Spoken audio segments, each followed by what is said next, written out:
하나님 감사합니다. 성경 읽기 캠페인 통해서 성경을 열심히 읽고 있는데 두 번째 강의 오늘 사도행전에 대해서 배우려고 합니다. 저희에게 지혜를 주셔서 이 말씀을 잘 깨달아 할 수 있도록 주여 도와 주시옵소서. 하나님 저에게도 성령의 힘을 부어주시고 말씀을 통해서 성도님들이 말씀을 좀 더 잘할 수 있도록 저를 잘 사용해 주시옵소서. 모든 말씀 예수님의 이름으로 간절히 기도합니다. 네. 자, 지난번에 제가 이제 그 사복음서에 대해서 말씀을 드렸는데 그 사복음서에서 말씀을 드릴 때 그런 것 같아요. 제가 설명을 제가 많이 드렸는데 사실 설명을 많이 드리긴 했는데 그걸 어느 정도 알아들으셨을까? 제가 그게 이제 고민이었어요, 사실. 그걸 이제 제가 전에 그 성경 말씀의 삶을 하면서 이제 말씀을 들은 분들한테는 이제 겹치는 부분들이 많이 있지만 또 그 말씀의 삶 성경 공부를 안 들은 사람에게는 처음 들은 거고, 그래서 제가 어디에 포커스를 해야 되나 이제 그랬는데 어쨌든 좀 여러 가지 얘기들을 많이 드렸는데 얼마큼 이해하셨을까? 그게 저한테 사실 조금 그렇고. 근데 어쨌든 우리가 이 성경을 하면서 뭐에 포커스를 두고 있냐면요. 성경에 지금 제가 이번 강의를 통해서는 성경이 좀 역사적으로 어떻게 우리가 이해를 해야 되느냐에 대해서 제일 관심이 제가 많아요.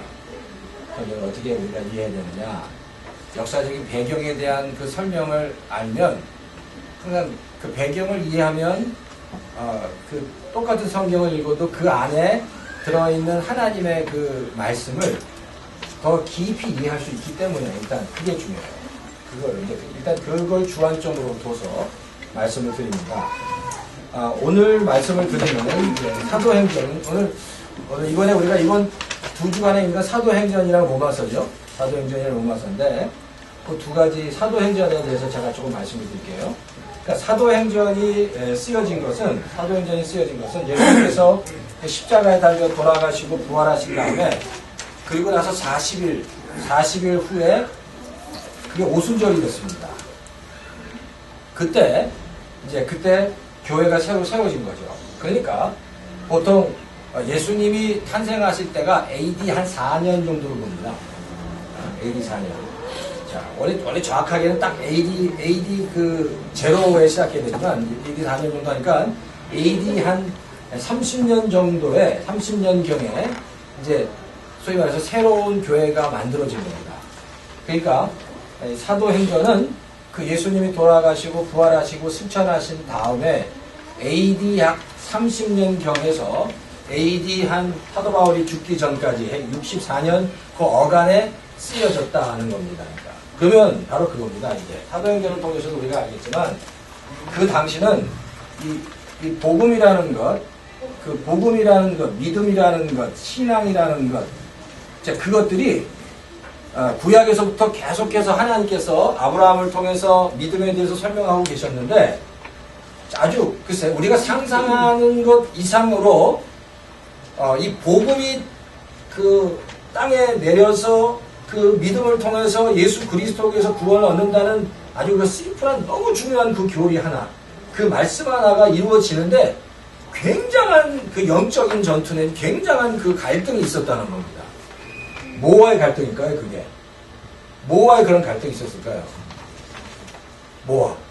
기존에 있었던 유대교와 그런 갈등이 있었던 겁니다.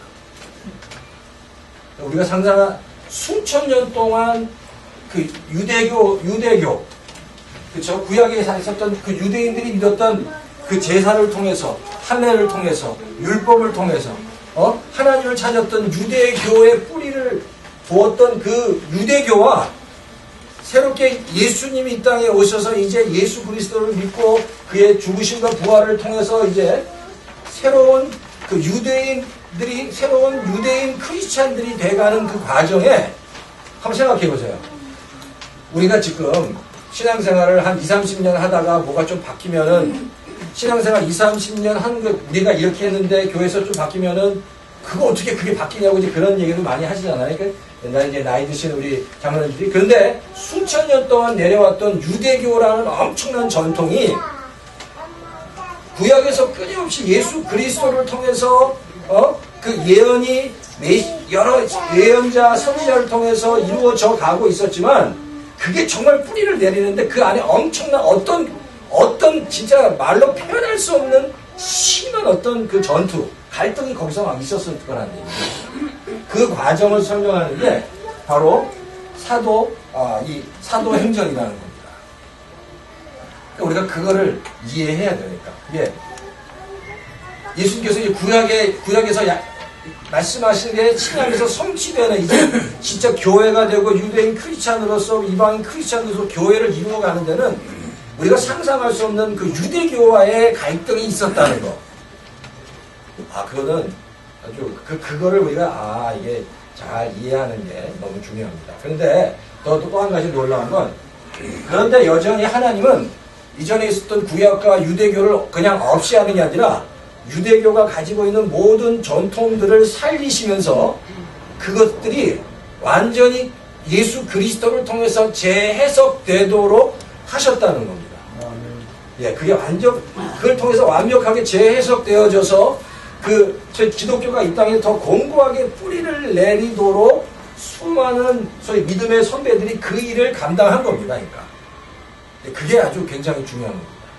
그러니까 유대교의 그 전통, 그러니까 유대인들은 그냥 유대교의 전통으로 끝났는데 예수 그리스도 이후에 이제 소위 말해서 수많은 소위 말해 우리가 얘기하는 사도들, 예수님의 제자들과 바울과 그 이후에 또 다른 사도들을 통해서 이 기독교라는 이게 유대교의 뿌리를 통해서 완전히 구약을 통해서 말씀하시는 그것들이 완벽하게 새롭게 그리스도를 통해서 이제 뭐 새롭다기보다도 또 분명하게 그게 이제 뿌리를 내리기 시작하는 그 장면이 어디라고요? 사도행전이다. 그러니까 그런 치열한 어떤 갈등이 거기에 있었다라는 거, 거기에 대한 우리가 인식이 바로 박혀 있어야 됩니다. 근데 이제 사실 그러니까 사도행전을 보면 여전히 그런 치열한 어떤 그런 일들이 벌어지고 있는데 이제 그런 이야기들을 제가 오늘 글쎄 조금 더 설명해 드리면 좋을 것 같아요. 그러면 사도행전을 들어가기 전에 이제 요한복음 21장에 보면 예수님이 오늘도 말씀드렸지만 베드로를 만나잖아요. 그리고 베드로에게 세 가지 또 명령을 하세요. 내가 사랑하느냐 하고 또 뭘 얘기하시죠? 세 가지 말씀을 하세요. 내 양을 먹이라고, 내 양을 쳐라, 내 양을 먹이라고 얘기합니다. 그러니까 이제 내 양을 먹여라, 내 양을 쳐라, 내 양을 먹이라고 세 번 이렇게 말씀하시는 게 베드로에게 뭘 준비시키는 걸까요? 이제 교회가 세워질 거라는 겁니다. 이제 목양을 하라는 겁니다.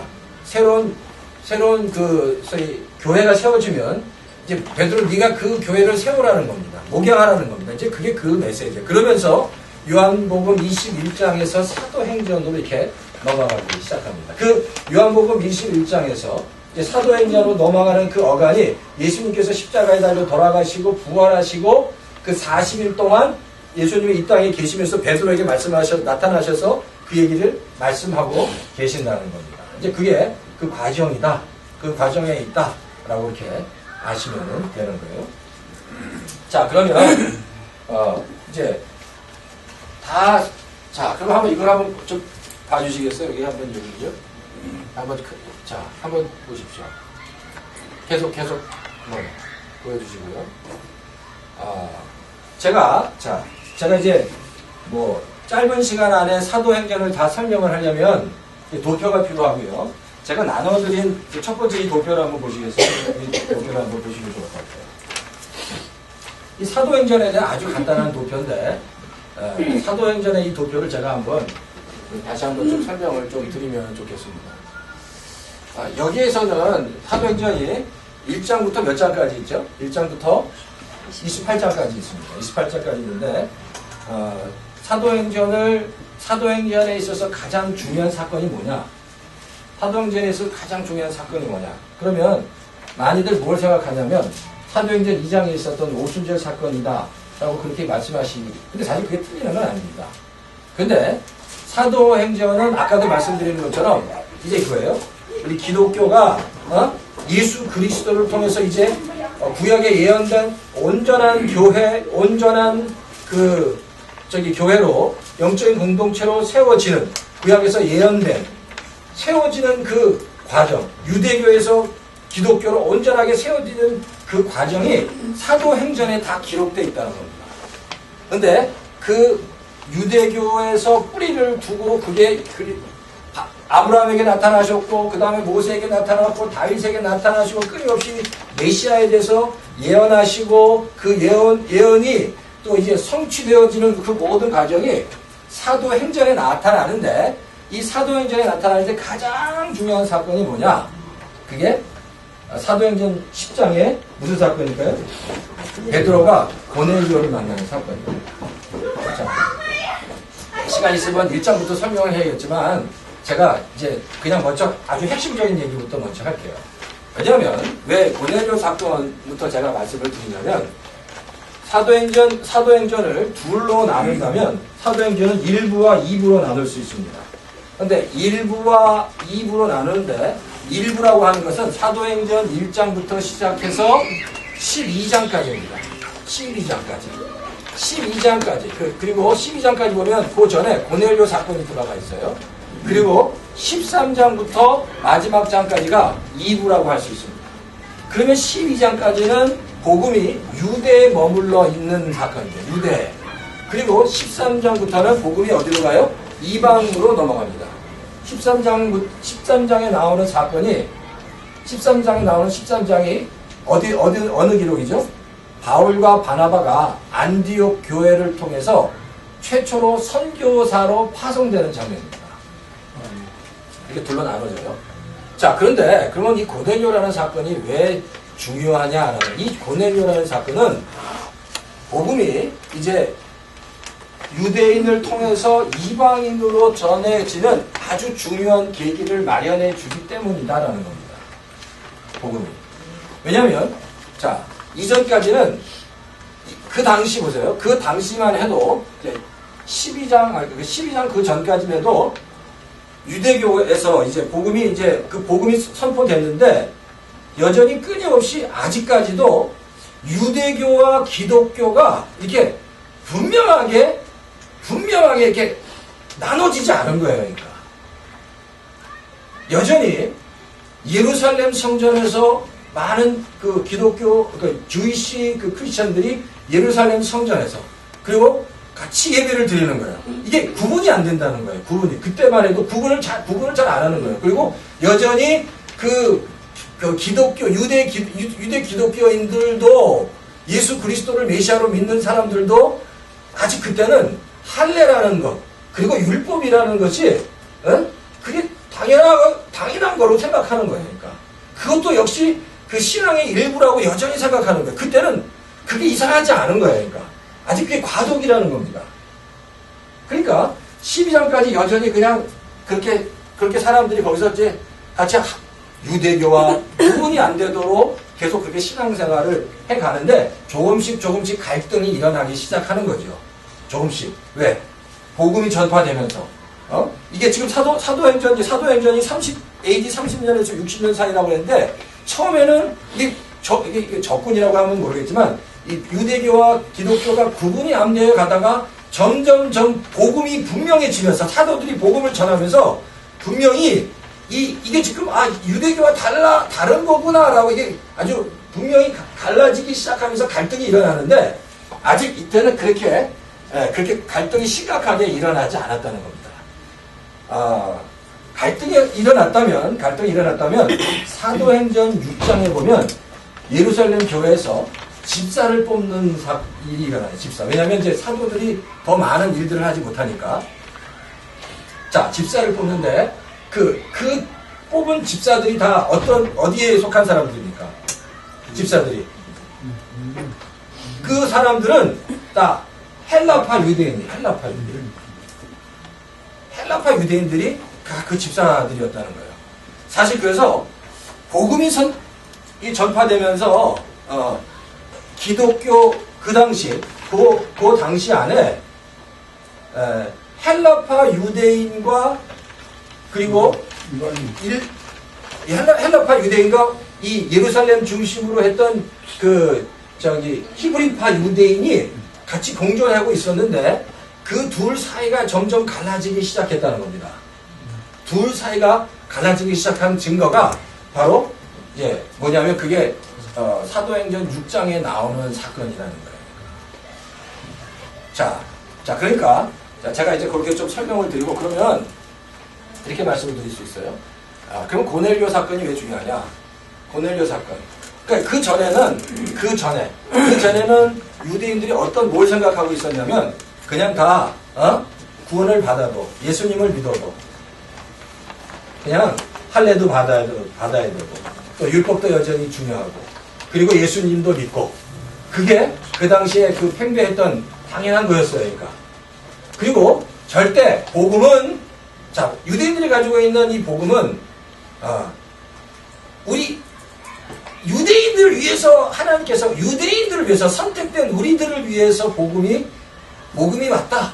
그리고 복음은 우리들을 위해서 이 복음은 하나님께서 예수님께서 보내주신 거다라는 생각을 가졌다는 거예요. 그러니까 거기에 갇혀 있었다는 겁니다. 근데 하나님의 계획은 그게 아니라는 거죠. 그러니까 하나님의 계획은 그냥 팔레스타인 지역에 그냥 예루살렘을 중심으로 그 이스라엘 지역에만 복음이 전파되는 게 아니라 하나님의 계획은 거기서 이방민족으로 나가는 것이 하나님의 계획이었는데 그 도구가 됐던 사람이 바로 고넬료라는 사람이라는 거예요. 고넬료라는 사람. 그래서 그 전에는 그러니까 다 여전히 예배드리고 또 성전에 가기도 하고 할례도 행하고 율법도 다 지키고 그랬는데 그게 바로 그 당시 유대인들의 패러다임이었고 유대인 크리스찬의 패러다임이었는데 그게 아니라는 거예요.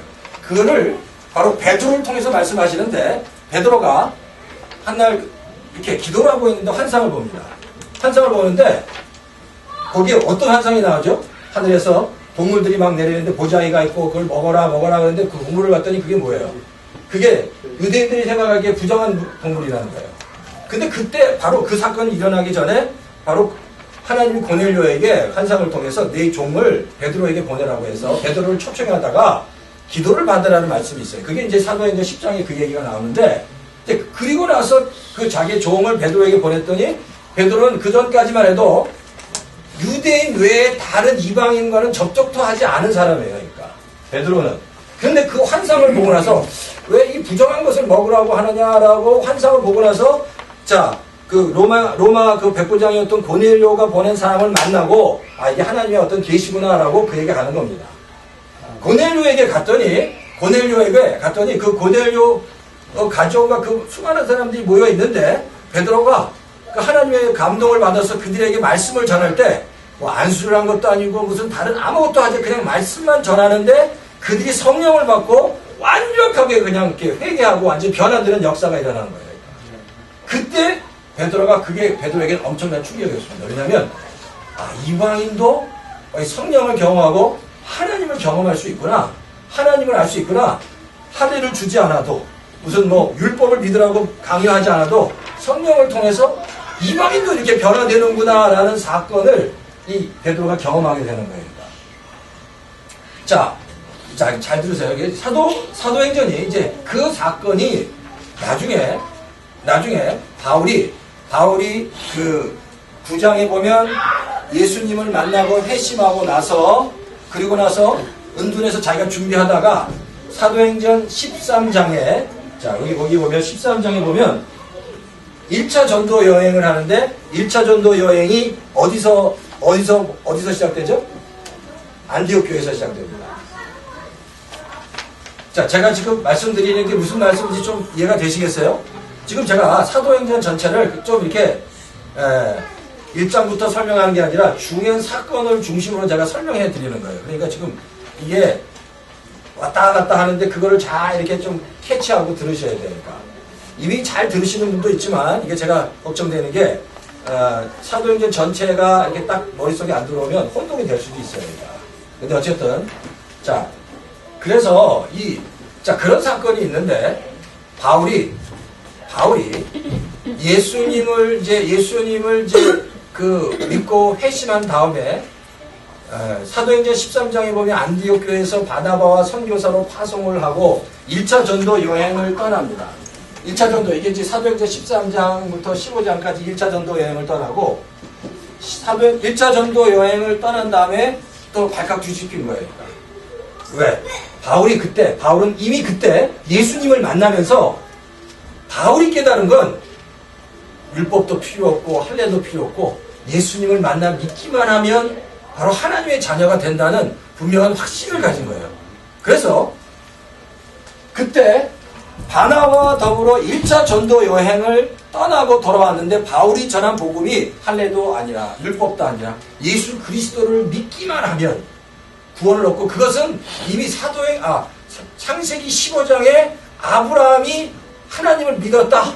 15장 6절에 하나님을 믿으니 하나님이 그를 의로 여기셨다는 그 아브라함의 믿음, 그 믿음, 그렇죠? 창세기 15장 6절에 바로 그 믿음에 대해서 이 바울이 이게 믿기만 하면 믿음이란 그 믿기만 하면이라는 그 예수 그리스도를 믿기만 하면 율법과 할례와 율법이 아니라 믿기만 하면 자녀가 된다는 확신을 가지고 복음을 전했는데 그게 이제 사도행전 그 13장부터 15장에 그 사건이 유대인들에게 큰 센세이션이 일어난 겁니다.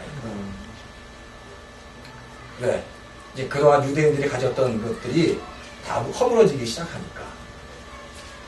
네. 거기서부터 이제 문제가 이제 발단이 시작되는데, 자, 이걸 한번 좀 보면서 설명을 한번 다시 한번 정리를 좀 하면 좋을 것 같습니다. 이거 한번 보여주시겠어요? 이렇게. 자, 이게 제가 대충 설명을 드리고, 사도행전을 좀 더 설명을 드릴게요.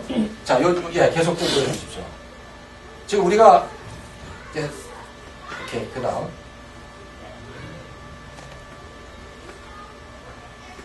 사도행전 1장에서 12장까지가 베드로 중심으로 전도 사역이 일어났다는 겁니다. 자, 보면, 사도행전 1장부터 7장이면, 1장에 보면 사도행전 2장에 성령이 강림하고, 3장에 안진뱅이가 고쳐지는 사건, 그리고 4장에 베드로와 요한이 투옥되는 사건인데, 뭐냐면, 안진뱅이를 고쳤기 때문입니다. 자, 그 다음에 아나니와 삽비라. 이게 5장에 나와 있고, 6장에 집사를 선출하는 장면이에요. 그리고 7장에 스데반이 이제 설교하고 순교를 당하는 장면이, 요게 지금 예루살렘에서 일어난 1장부터 7장까지의 사건이라는 겁니다. 자, 그 다음에 8장에 보면, 빌립이 이제 전도하고 베드로와 요한이 성령을 받는 사건, 그리고 에디오피아 네시를 만나는 사건입니다. 자, 한번 좀 더 봐주시겠어요? 예, 자, 여기까지. 자, 그리고 9장에 사도 바울이 회심하는 사건. 그리고 이제 10장에서는 이제 가이사랴에서 고넬료 사건. 자, 11장, 12장. 그리고 안디옥 교회가 11장에 이제 설립되어지고 12장에 야고보가 순교하는 사건. 이게 지금 베드로 사역의 중심지라고 얘기할 수 있습니다. 자, 그리고 한번 좀 더 봐주십시오. 그 다음에 이 사건 다음에, 자, 잠깐만요. 여기서, 그러니까 이거 바울이 이제 회심하고 안디옥 교회에서 바나바와 더불어 선교사로 파송되고 첫 번째 떠난 1차 전도 여행이 안디옥에서 시작되는데, 자, 한번 보여주십시오. 안디옥에서.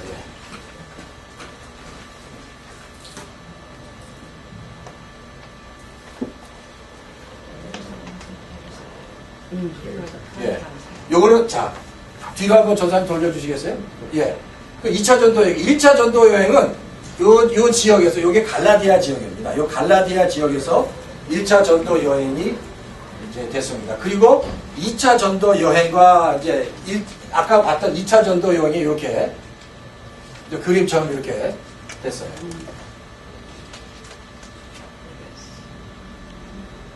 예, 자, 그러면 제가 이제 여기서 요 1차 전도 여행과 2차 전도 여행 사이에 뭐가 있었냐면 예루살렘에서 종교회의가 있었습니다.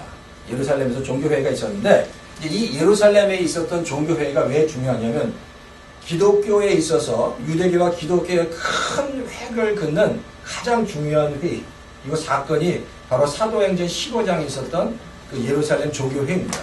왜냐면 그 전까지만 해도 아직 소위 말해서 우리가 어떻게 구원이 무엇으로부터 오는지에 대한 분명한 데피니션이 없는 거예요. 그러니까 여전히 유대교와 기독교가 이렇게 분명하게 이제 자리를 잡아야 되는데 그게 데피니션이 지금 확실한 데피니션이 없는데 그것을 내릴 수 있는 내린 그 사건이 예루살렘 종교회의라는 겁니다.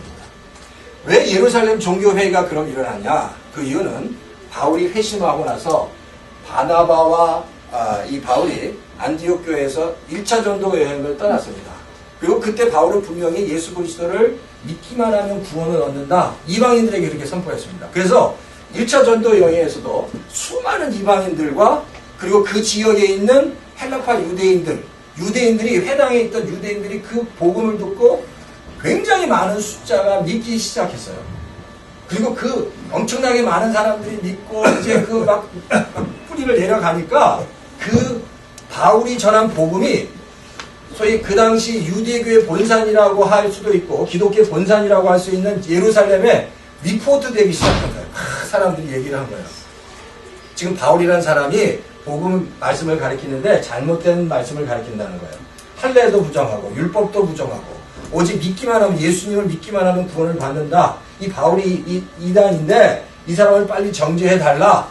굉장히 많은 리포트가 예루살렘 교회에 예루살렘 거기에 들어가기 시작했다는 겁니다. 그래서 근데 이 안에서 굉장한 열매들이 일어나기 시작하는 거예요. 그러니까 이방인들이 변화되기 시작하고 성령의 역사가 일어나기 시작하고 그러니까 그 일 때문에 바로 이제 사도행전 15장에 그 1차 전도 여행과 2차 전도 여행 사이에 예루살렘 그 종교 회의가 일어난다는 겁니다. 그 한번 자 사도행전 15장을 한번 찾아봐 주십시오.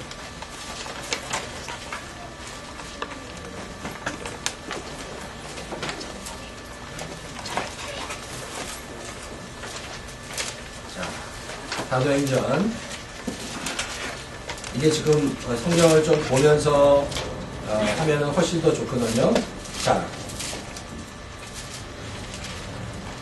성경을 한번 한번 1장부터 한번 좀 펴보십시오. 한번 1장부터 한번 쭉 이제 그림을 좀 보면 좋겠습니다. 1장 보셨죠? 1장 그리고 성령 오신다고 약속하시고 2장에 보면 성령이 강림하시고 예루살렘 교회가 세워지고요. 베드로가 설교하고 또 3장에 보면 뭐가 나오죠? 베드로와 요한이 안진병자를 고치는 장면.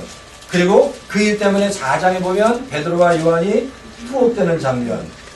자, 그리고 5장에 보면 아나니아와 삽비라가 11조를 떼먹고 이제 죽는 장면.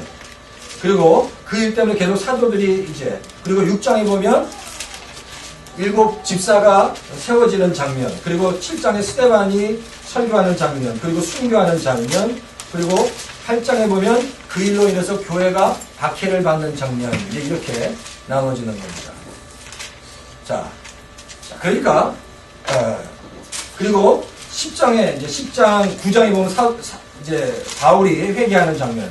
그래서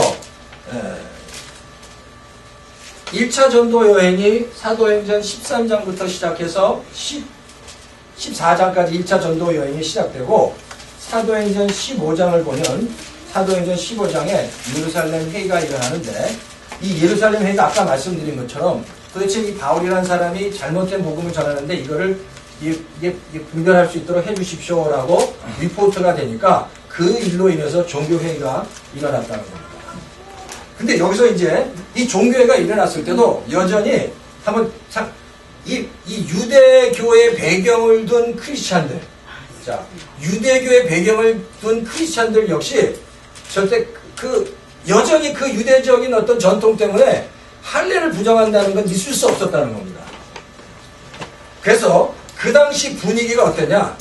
안 되는 거예요. 바울이 아무리 설명을 해도 아무도 그 얘기를 듣지 않는 겁니다. 그런데 그때 누가 나타났을까요? 그때 베드로가 나타난 겁니다. 베드로가 나타나서 우리가 알겠던 사도행전 10장에 있었던 고넬료 사건을 얘기하기 시작해요. 근데 그 당시만 해도 베드로는 그 예루살렘 교회의 담임 목사 정도의 그런 어토리티를 가지고 있는 사람입니다. 그리고 모든 유대인들에게 가장 존경받는 인물이었습니다. 모든 유대인들에게. 근데 그 베드로가 그 치열하게 이 바울이라고 하는, 이 사울이라고 하는 사람이 이단을 선포하고 이 기독교를 무너뜨리고 유대교를 무너뜨리고 이게 막 그렇게 엄청나게 핍박이 있을 때 베드로가 나타나서 내가 2차 저차에서 예전에 고넬료가 보낸 사람을 만났는데 그 사람을 따라서 고넬료에 갔더니 그래서 고넬료라는 백부장에게 복음을 전하고 말씀을 전했는데 내가 아무것도 하지 않는데 성령이 임하고 그들이 다 회개하고 예수님을 믿더라 라는 이야기를 리포트 했다는 거죠. 베드로가 그 얘기를 하면서 이 예루살렘 종교회의에서 자 그때 예루살렘 종교회의가 있을 때 그 예루살렘 교회의 가장 높은 수장은 야고보였습니다. 근데 야고보와 그 모든 예루살렘 종교회에 참석했던 유대인들이 그 이야기를 통해서 결의를 하는데 이 역사적인 길입니다. 할례 받지 않아도 율법을 믿지 않. 율법이란 얘기는 우리가 있는 말씀이 아니라 유대인들이 그 살면서 가져야 할 정결 예식입니다. 그 율법을 행하지 않아도 오직 예수 그리스도를 믿기만 하면 구원을 얻는다는 그런 믿음에 대한 분명한 선포가 사도행전 15장에 있는 예루살렘 종교회의에서 일어난다. 그 이후부터 바울이 이제 예전에는 복음을 전하면서도 수많은 사람들이 바울 향해서 넌 이단이라고 얘기하고 왜 할례가 필요 없냐고 얘기하고 막 그랬는데 그 이후부터 바울이 사도행전 이제 그 15장 16장 이후에 2차 전도 여행을 시작하면서 뭐가 돼요? 이제 믿음으로만 구원을 얻는다고 이방인들에게 분명하게 복음을 전하기 시작했다. 자, 그러니까 사도행전을 이렇게 둘로 딱 나눈다면 자, 12장까지는 복음이 유대교에 머물러 있던 거고요. 그리고 본격적으로 그 복음이 하나님의 공인받고 유대인들의 그 종교에서 공인을 받아서 이방인들에게 복음이 전해졌던 그 과정이 12장까지 그리고 13장 그 안디옥 교회 사건을 통해서 이제 13장부터 복음이 그 이방 지역으로 넘어가게 됐다는 겁니다. 그러니까 사도행전을 그렇게 12장까지 나눌 수도 있고 그리고 고넬료라는 그 사건, 고넬료 그 당시 그래요. 그러니까 그 당시는 유대인들은 절대 이방인들과 같은 자리에 있지도 못했는데 바울이 그 베드로가 내가 하나님 환상을 통해서 그들에 갔더니 그런 엄청난 일들이 일어났더라라는 그 메시지가 그 당시 그 여전히 유대교에 뿌리를 두었던 그 유대인 크리스찬들에게 이제 분명한 메시지, 분명한 디렉션을 주기 시작했다는 겁니다. 그러니까 사도행전을 큰 흐름으로 나누면은 고넬료라는 사람 인물을 중심으로 그 이전의 사건, 그리고 그 이후의 사건, 그리고 그 당시에 굉장한 그 아직 완전히 그 기독교로 넘어오지 못한 그 중간에서 막 고민하는 어떤 그 유대인 크리스찬들의 어떤 갈등들이 거기에 있었다는 사실을 우리가 좀 알 필요가 있습니다. 근데 사실 그래요. 자, 그 당시 한 가지 아주 중요한 사건이 있는데 이 사건은요, 여전히 베드로조차도 그 당시 베드로가 그렇게 고넬료 사건을 통해서 그것을 경험했음에도 불구하고 베드로조차도 아직 자기가 가지고 있는 그 뿌리에서 헤어나오지 못하는 장면이 한 가지 있어요. 근데 그게 뭐냐면, 자, 한번 성경을 한번 찾아봐 주시겠어요? 갈라디아서를 한번 찾아봐 주세요. 갈라디아서. 자, 갈라디아서 2장을 한번 좀 보시면,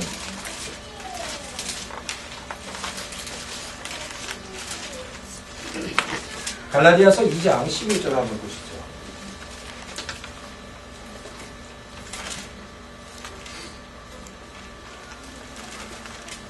갈라디아서 2장 11절. 자, 한번 다 같이 한번 읽어보시겠어요? 시작. 11절, 12절까지, 13절까지 한번 읽으면 좋겠습니다. 시작. 그런데 게바가 니누에 왔을 때 잘못한 일이 있어서 나는 돌을 가지고 돌을 만났습니다. 그것은 게바가 야고보에게서 있는 사람이 있는데 이방 사람들과 함께 음식을 먹다가 그들이 오니 한가닥 받은 사람들을 두려워하여 그 자리를 떠나 물러납니다. 나머지 유대 사람들도 그와 함께 일상을 하고 마침내는 바나바가 가지고 그들에게 데려갔습니다. 자, 이 사건은요, 이제 이 바울이 이 갈라디아서를 언제 썼느냐에 대한 굉장히 그 중요한 그 시점에 관한 문제도 있지만, 자, 이 사건에 대해서 지금 어디가 언급되고 있나요? 이 게바는 베드로를 얘기하는데, 이 베드로가 어디에 왔을 때요? 안디옥에 왔을 때라는 겁니다. 이 안디옥이라는 얘기는 소위 바나바와 바울을 파송한 교회입니다.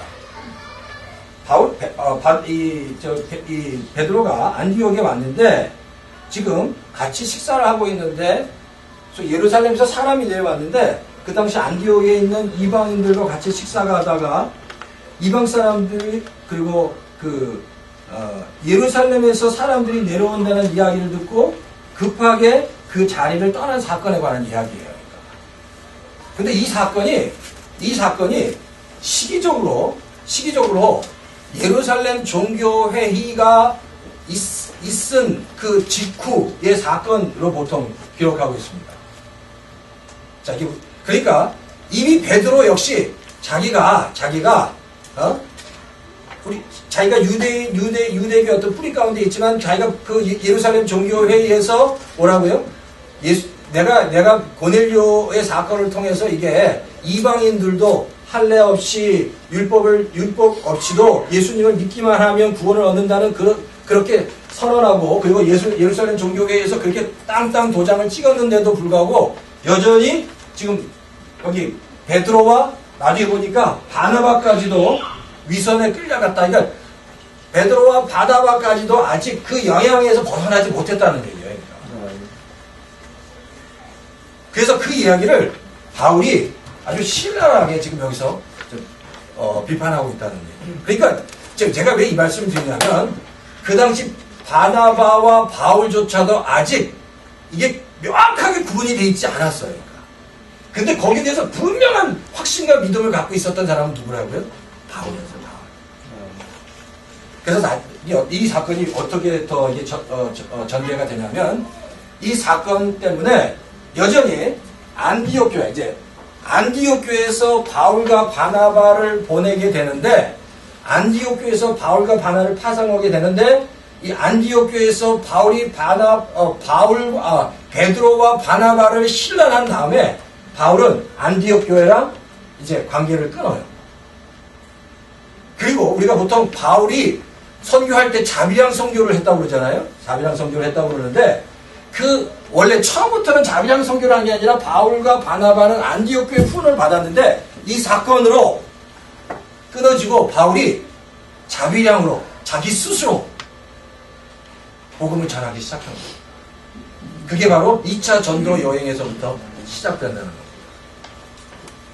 자, 그래서 제가 이제 이 이야기를 이렇게 지금 이런 갈등이 있었다는 것을 제가 이렇게 구체적으로 설명을 드리는 이유는 이 사도행전을 지금 이해하는 데 있어서 그 유대교와 그리고 기독교가 뿌리를 내리는 아주 굉장한 갈등이 있었다는 사실을 이게 지금 그러니까 이 복음을 지키기 위해서 이제 하나님은 이제 이미 아브라함에게 그리고 모세에게 다윗에게 그 예수 그리스도를 통해서 이 땅에 메시아가 이 땅에 올 것이다. 그리고 예수 그리스도를 믿기만 하면 그 믿음으로만 구원을 얻는다고 구약에서 계속해서 메시아에 대해서 예수 그리스도에서 설명하고 있지만 그게 뿌리를 내리는 데 있어서 그냥 와서 그냥 아무 문제 없이 갈등 없이 탁 이렇게 무슨 바늘을 땅에 꽂듯이 분명히 꽂혀진 게 아니라 그게 이 땅에서 유대교적인 풍토에서 기독교가 예수 그리스도를 통해서 구원을 얻는다는 정말 이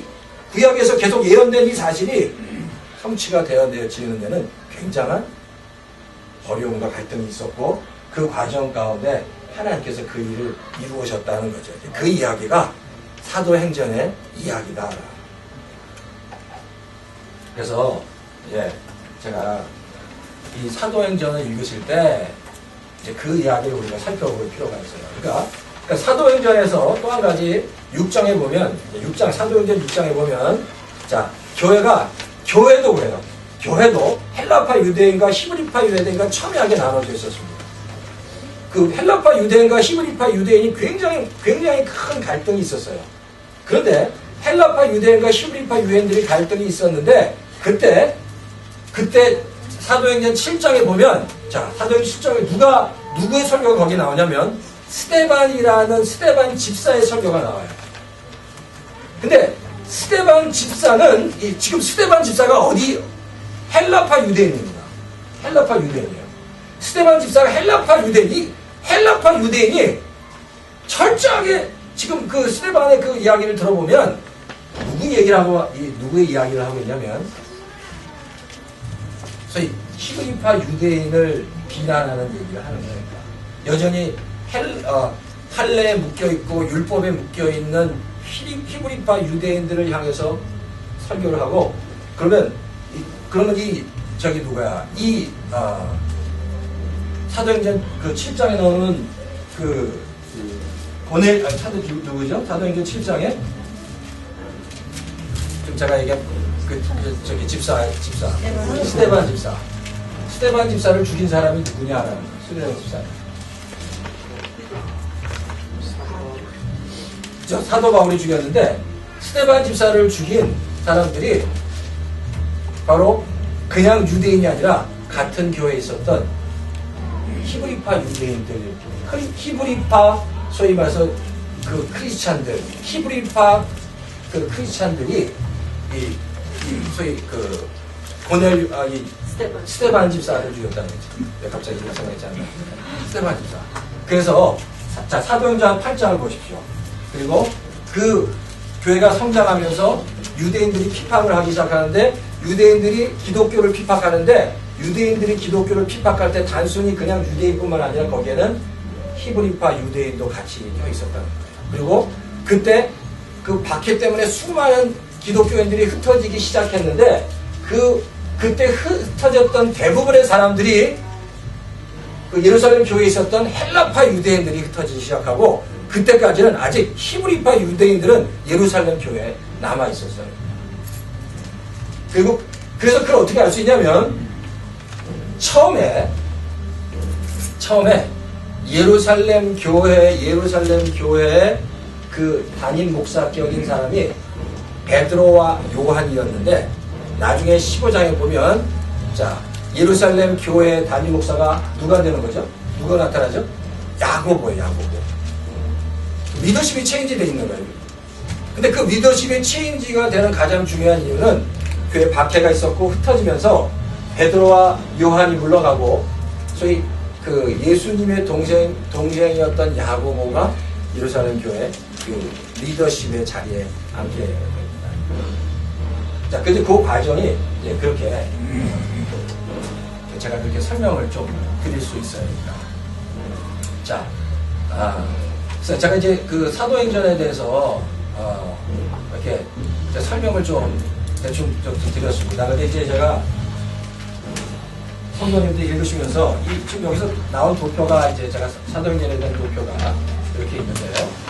이걸 한번 참고해 보시고 여기서 제일 중요한 사건이 고넬료 사건이라는 거. 그리고 고넬료 사건이 그 복음이 유대에서 이방인으로 넘어가는 아주 중요한 사건이 됐다는 거. 그리고 이제 사도행전 13장에 그 안디옥 교회에서 이제 바울이 파송됐다는 것. 그리고 사도행전 15장 이후 16장 이후에 바울이 안디옥 교회와 이제 결별하고 자기 스스로 자비량으로 선교하기 시작했다는 것. 예. 그 이야기가 사도행전에 있어서 아주 중요한 사건입니다. 그러니까 그 사건만 이렇게 잘 머릿속에 두면 사도행전을 읽어가시는데 굉장히 좀 도움이 되실 것 같아요. 그러니까 사도행전의 큰 그림을 좀 이해하실 수 있으니까. 자, 그럼 혹시 무슨 뭐 질문이 있으면 잠깐 사도행전에서 질문을 좀 하시고요. 제가 남은 시간 한 10분 정도는 모마서에 대해서 제가 잠깐 설명을 좀 드리겠습니다.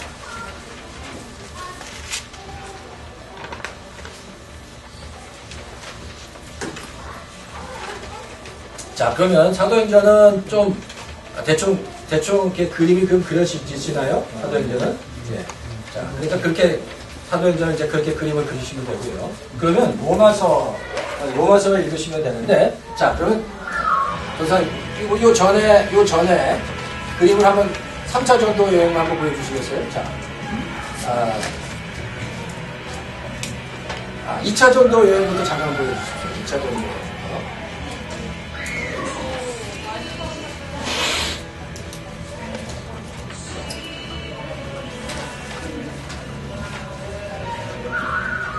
그 뒤로.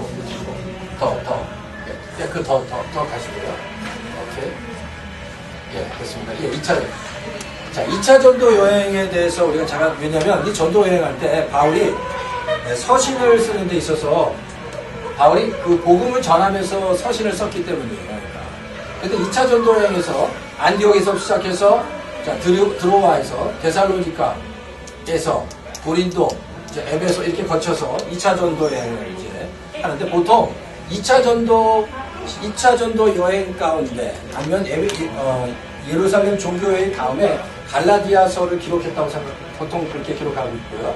그리고 이 고린도 지역, 요 중간 지역에서 데살로니가 전서를 기록합니다. 전후서를 기록합니다. 그러니까 사도 바울이 선교 여행을 떠나면서 그 틈틈이 서신을 기록하고 있습니다. 자, 근데 이제 3차 전도 여행을 좀 보여주시겠어요?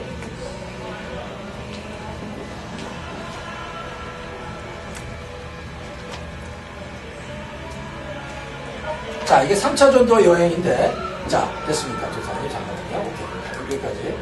3차 전도 여행에서 이제 제가 잠깐 말씀을 드리고 싶은 건, 로마서가 어디서 기록됐냐는 겁니다. 로마서가 어디서 기록됐냐면, 우리가 이제 이번에 읽을 로마서는, 고린도에서 로마서가 기록됐습니다. 고린도라는 지역에서. 자, 그리고 에베소에 한 3년 정도 있을 때 우리가 잘 알고 있는 고린도 전후서가 기록됐습니다. 근데 그 다음에 나오는. 그래서 고린도 전후서를 보면 고린도 교회 이런 게 나와요. 여러 가지 그 항목별로 그 무슨 파가 나누어졌다는 거, 결혼을 어떻게 해야 하는 거, 뭐 동성연애에 관한 문제는 어떻게 해야 하는 거, 뭐 이혼은 어떻게, 그런 항목별, 사례별 이야기들이 나오는 거예요. 근데 왜 고린도전은 왜 그렇게 기록되어졌냐면 2차 전도 여행에서 고린도를 들렀고 거기서 복음을 전했고 고린도 교회가 세워졌을 때 이제 다시 바울이 3차 전도 여행에 에베소에 왔다는 이야기를 듣고 장로들을 보내서 우리가 이러이러한 문제가 있는데 그걸 어떻게 해결할 수 있습니까? 라고 질문하니까 장로들이 그 고린도 교회에서 온 장로들에게 그 질문을 받고 그 질문에 대한 답을 하나씩 기록된 것이 바로 고린도 전서라는 얘기입니다. 그리고 고린도 후서라는 얘기입니다. 자, 그렇게 간단하게. 자, 그러면 로마서는 어떻게 기록됐나? 자, 로마서는 고린도에서 기록됐는데 1차 전도 여행과 2차 전도 여행과 3차 전도 여행을 하면서 이제 3차 전도 여행의 고린도까지 가는 데는 거의 이제 마지막입니다. 바울이 생각했던 이 소아시아 근동에 있는 유럽의 복음을 전하고 바울이 생각했던 그 다음 장소는 로마였습니다. 그리고 로마를 통해서 스페인으로 가는 거였습니다. 그러니까 여기서 이제 마지막으로 이제 3차 전도 여행을 마무리 치면서 바울은 뭘 생각하고 있었냐면 그 다음 내가 가야 할 로마를 생각하고 있었던 거죠. 그래서 고린도에서 바로 로마 3개월 정도 머물면서 로마에 편지를 보냅니다. 근데 이 고린도에서 그 로마로 편지를 보냈는데 그 편지를 보내는데 크게 도움을 줬던 사람이 로마서 16장에 보면 베베라는 여인이에요. 베베라는 여인이 바울이 고린도에서 로마로 보내는 편지를 보내는 그 일에 큰 도움을 줬던 사람이 베베라는 사람이다. 자, 그래서 그러니까 이 로마서는 이 고린도에서 기록되어졌다라는 것, 그 이야기가 굉장히 중요하고요. 제가 성도님들에게 또 말씀을 좀 이제 조금만 더 말씀을 드리고 말씀드리겠는데, 그러면 이 로마라는 곳이 어떤 곳이냐? 바울이 왜 로마에 대해서 그렇게 관심이 많았을까? 제가 지난번에도 잠깐 말씀을 드렸듯이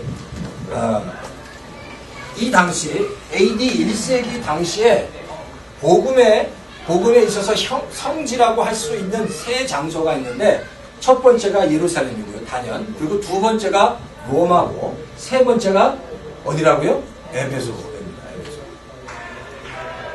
왜냐면 로마서에는 수많은 책들이 기록되었는데, 마가복음이나 누가복음이 로마에서 기록됐고요. 그리고 베드로 전후서도 로마에서 기록됐습니다.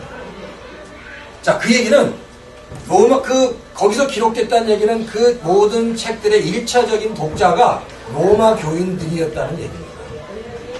그러니까 우리가 신약 성경의 많은 책들이 로마에서 기록됐고, 그리고 에베소가 중요한 이유는 또 요한이 썼던 중요한 요한복음이나 요한 1, 2, 3, 4나 요한 계시록, 이런 책들이 다 에베소에서 기록된 거예요.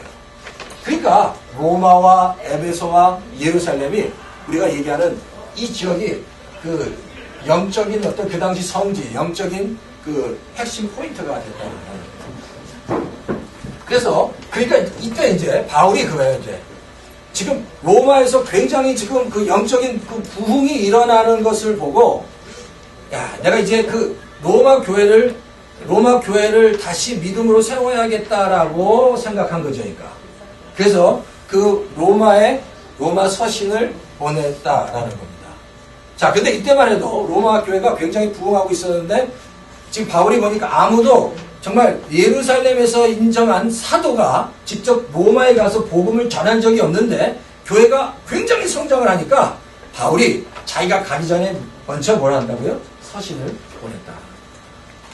그래서 그 로마에 있는 성도들을 다시 말씀으로 세워주고 자기가 직접 로마에 가서 복음을 전하게 되는 거죠. 그리고 바울이 죽은 다음에 그 로마에서 또 베드로가 복음을 전하다가 또 죽고, 거기서 또 누가가 복음을 전하고, 그 로마에서. 그래서 지난번에 말씀드린 것처럼 그러면서 복음이 확 일어나는데, 바울이 전한 십자가에 달려 돌아가신 분, 그래서 다시 부활하신 분, 그래서 승천하신 그 예수 그리스도를 복음을 전하다가 사람들이 바울이 전한 복음은 이제 듣고 알겠는데, 그 바울이 전한 그 복음의 주인공인 예수님이 누구십니까? 라는 질문을 갖기 시작하죠.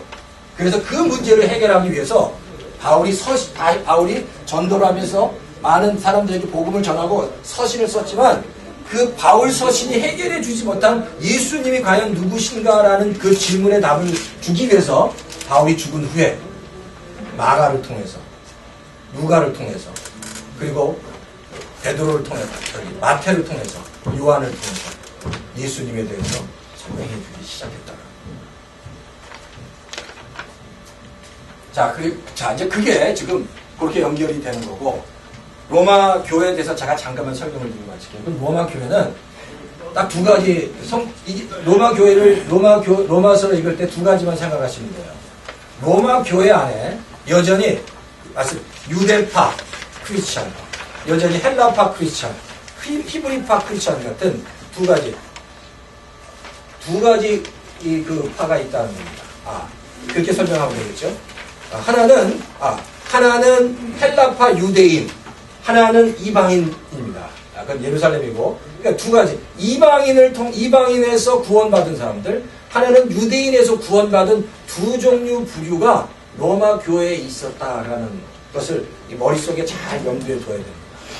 그러니까 끊임없이 이방인에서 구원받은 사람과 유대인을 통해서 예수님을 믿고 구원받은 사람 사이에는 여전히 또 다른 갈등이 그 안에 있었고, 그 갈등의 문제를 바로 바울이 알았기 때문에 그 문제를 해결해 주기 위해서 바로 로마서가 기록되어졌다는 겁니다. 그러니까 이런 개념을 가지고 로마서를 읽으면 그냥 로마서가 피상적으로 읽어지는 게 아니라 로마서가 이게 정말 이런 이야기가 되는구나. 자, 그러면 이제 제가 30분인데 우리가 아까 1시 40분에 시작했거든요. 그래서 제가 조금만 더 할게요. 한번 로마서를 한번 펴보십시오. 로마서를 한번 쭉 훑어보고 마치도록 하겠습니다.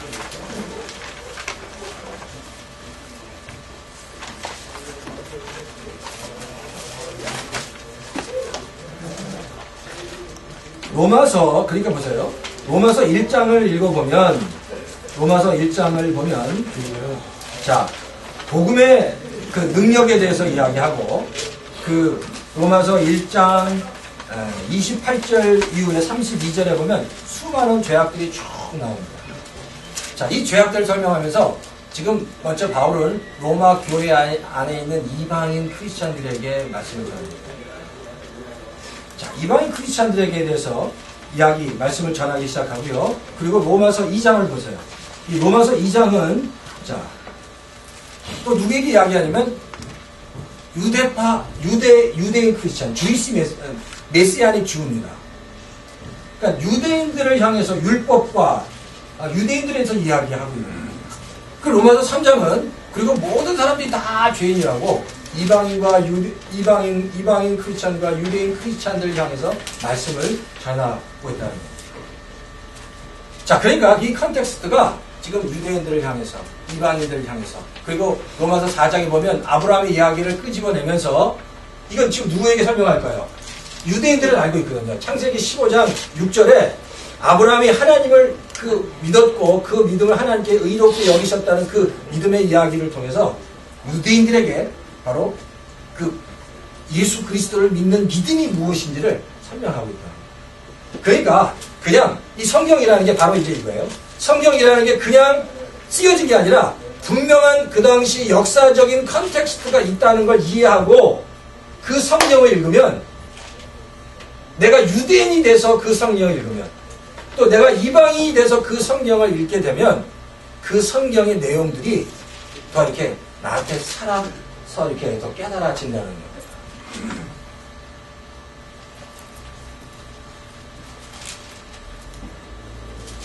그래서 로마서 1장부터 이제 하나씩 지금 유대인을 향해서, 이방인을 향해서 이렇게 설명해 가고 있다는 겁니다. 자, 그래서 로마서는요, 로마서는 제가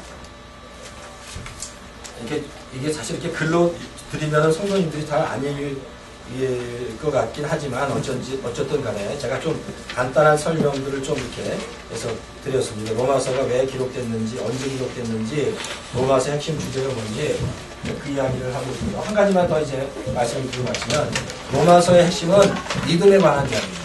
그러니까 로마서와 같은 이야기를 하고 있는 책은 갈라디아서인데, 믿음이라는, 이신칭이라는 믿음을 통해서 사람이 구원을 받는다라는 분명한 메시지를 하나 전하고 있고, 그 메시지를 가지고 있는 책이 또한 성경에 보면 갈라디아서입니다.